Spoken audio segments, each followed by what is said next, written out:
Assalamualaikum warahmatullahi wabarakatuh. Salam konstruk tanpa penggaris.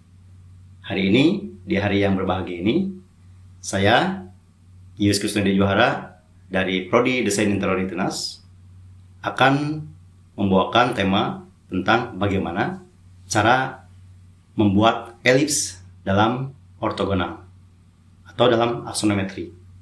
Kita ketahui bahwa untuk membuat lingkaran dibutuhkan kotak dulu sebelum membuat lingkaran. Mari kita saksikan video berikut. Baik mahasiswa-mahasiswiku, seperti yang kita ketahui bahwa semua benda artifisial itu dimulainya dari kotak. Nah, kotak ini bisa dipakai untuk membuat apa saja, termasuk lingkaran atau elips. Di gambar ini kita bisa lihat bahwa untuk membuat sebuah lingkaran, kita coba untuk membuat kotak dulu, kemudian membuat diagonal dan garis yang membagi sama besar, sehingga tampaknya seperti ini. Nah, kita bisa lihat ini lingkaran yang dibentuk dari kotak yang sisinya sama besar. Jika sisinya tidak sama besar, tidak akan terjadi lingkaran, pasti akan menjadi elips. Nah, seperti ini kita lihat ini di outline ya, sehingga kita bisa tampak ada lingkaran. Nah, bagaimana jika di aksonometri? Kita lihat ya seperti ini.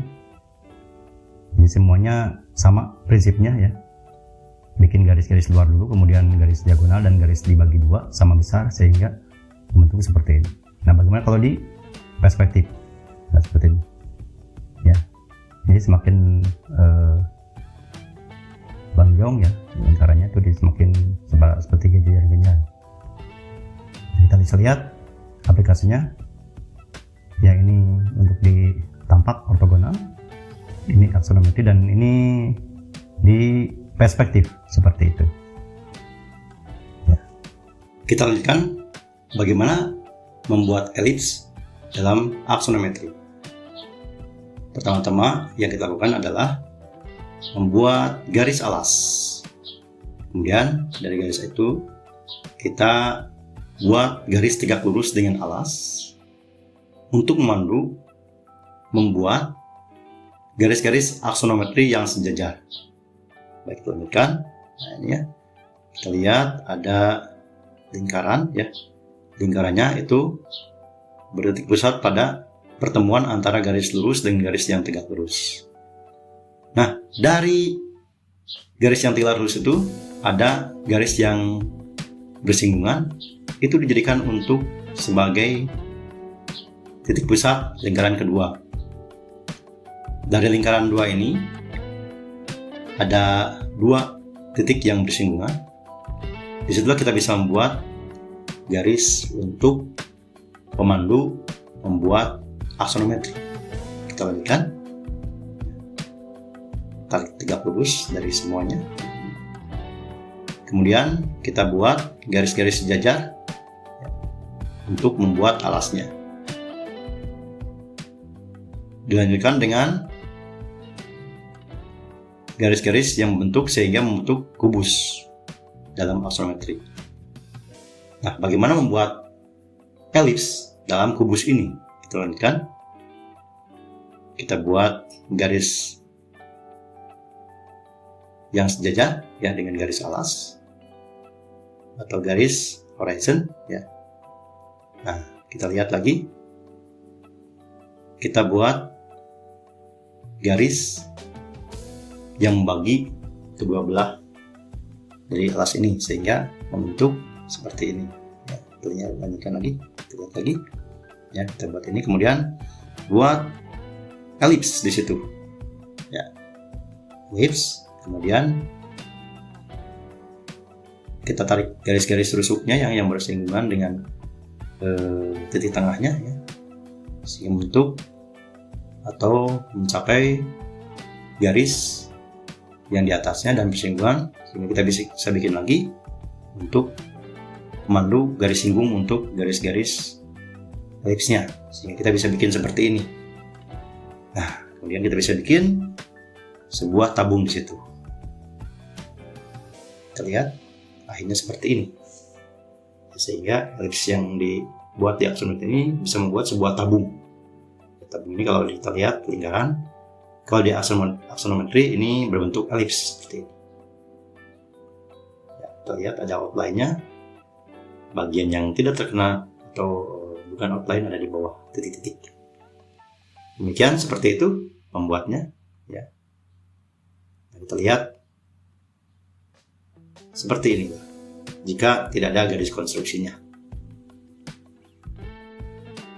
Oke, kita ketahui bahwa elips yang tadi kita buat itu posisi tabung berdiri. Kita juga bisa bikin atau membuat tabung itu atau elips itu bentuknya terbaring seperti ini. Nah, seperti ini ya. Kita bisa lihat elipsnya dia berbaring ke arah depannya. Nah, sekarang ke arah sampingnya kira-kira seperti ini. Cara membuatnya sama seperti di slide yang tadi ya. Kita lihat seperti ini kalau ini sudah jadi. Nah, ini di tampak sampingnya kita bikin hal yang sama sehingga seperti ini. Begitu juga kalau dia ke arah kanan, kalau ini kan ke arah kiri, ke arah kanan seperti apa? Kira-kira seperti ini. Nah, seperti ini ya. Jadi kita bisa membuat elips ya posisi berdiri ataupun dia terbaring dalam sebuah gambar aksonometri. Atau juga kita bisa lihat ya, ada tabung terpancung ya, yang di atas bagiannya lebih kecil daripada yang bagian bawah. Mungkin kita bisa lihat ini seperti kap lampu ya. Nah, aplikasinya seperti ini. Nah, bisa jadi kalau misalnya yang terbaring seperti ini ya. Begitu kira-kira. Untuk kita ketahui bahwa setelah belajar bagaimana membuat elips, kita akan aplikasikan ke dalam tugas-tugas. Contoh-contoh tugasnya seperti berikut. Di aplikasi dalam menggambar tambak dan aksonometri seperti ini. Kita lihat ini elipsnya banyak sekali. Ini Blender ya. Dan bagaimana aksonometrinya seperti ini. Nah, berikutnya kita lihat juga ada Max ya, tampak depan, samping dan atas, dan kemudian aksonometrinya. Ini syarat dengan lingkaran dan elips. Nah, setelah tadi Anda membuat dan mempelajari bagaimana cara membuat elips dalam aksonometri, nanti Anda akan aplikasikan dalam tugas-tugas berikutnya.